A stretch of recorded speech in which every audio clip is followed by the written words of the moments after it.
గత వైసీపీ ప్రభుత్వంలో 2.20 కోట్లతో నూతనంగా నిర్మించిన ఆర్టీసీ బస్టాండును మంగళవారం ఆర్టీసీ అధికారులతో కలిసి ఎమ్మెల్సీ భూమిరెడ్డి రామ్గోపాల్ రెడ్డి పరిశీలించారు.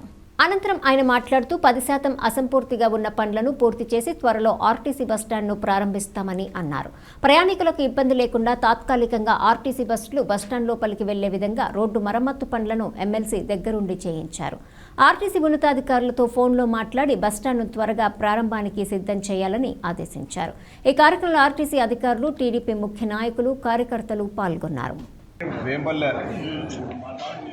పట్టణం మరియు చుట్టుపక్కల గ్రామాల ప్రయాణికుల సౌకర్యార్థం 3 కోట్ల రూపాయల విలువతో వేంపల్లె పట్టణంలో గతంలో ఉన్న బస్టాండును తొలగించి కొత్త బస్టాండును ఆధునిక సౌకర్యాలతో కట్టించడం జరిగింది. దాదాపు 84 బస్సులు వేంపల్లె పట్టణం మీదుగా ఈ బస్టాండ్ వచ్చి పోవడం జరుగుతుంది. ఇటీవల దాదాపు 2 నెలల క్రితం ఈ బస్టాండు పూర్తి చేయడం జరిగింది. కొన్ని చిన్న మరమ్మతులుంటే ఇటీవలే పూర్తి చేయడం జరిగింది.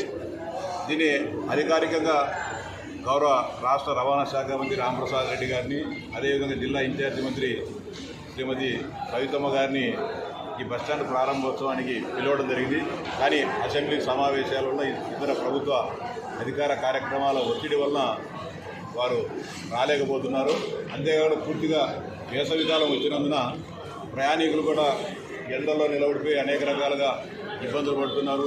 ముఖ్యంగా మహిళలు, వృద్ధులు, పిల్లలు అటు టాయిలెట్స్ లేక, సరైన నీరు లేక, వసతి లేక ఎండకి ఇబ్బంది పడుతున్న పరిస్థితిలో తాత్కాలికంగా ఈ మా గౌరవ 2 మంత్రులు త్వరలో ప్రారంభం చేయడం జరుగుతుంది. దీన్ని అంతవరకు ప్రయాణికులకు ఎలాంటి ఇబ్బంది లేకోకుండా బస్సులను తాత్కాలికంగా లోపలికి తీసుకొని వచ్చేదానికి ఈరోజు ఈ కార్యక్రమాన్ని చేపట్టడం జరిగింది.